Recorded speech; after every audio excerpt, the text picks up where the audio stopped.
Hello বন্ধুরা, আমি সৌরভ আবার একটা নতুন ভিডিও নিয়ে আপনাদের কাছে হাজির। আজকে সন্ধ্যাবেলায় একটু বেড়াতে গিয়েছিলাম। বেড়াতে বেড়াতে একটা ঝালমুড়ির দোকানে এলাম ঝালমুড়ি খেতে।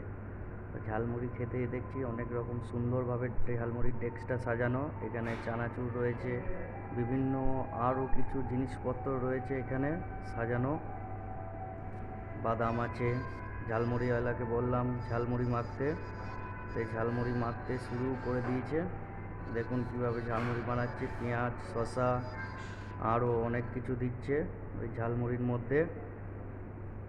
খেতে বেশ ভালোই লাগবে ঝালমুড়িটা, দেখতে পাচ্ছি। লঙ্কা দিয়েছে বেশি করে, তেল দিচ্ছে, মশলা দিচ্ছে। ঝালমুড়িটা এই যে আমার রেডি। খুব সুন্দর খেতে লাগছে ঝালমুড়িটা। এই যে ঝালমুড়িটা রেডি হয়ে এসে গেছে আমার হাতে, দেখতে খুব সুন্দর লাগছে। এবার দেখি খেয়ে কেমন লাগে, খেয়ে দেখি কেমন লাগে, তারপরে তোমাদের জানাচ্ছি।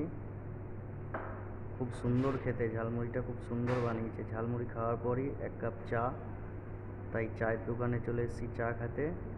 আমি যেহেতু বেশি চা খাই না, তাই ছোটো এক কাপ চা নিয়ে নিয়েছি খেতে। এবার দেখি চাটা কেমন খেতে।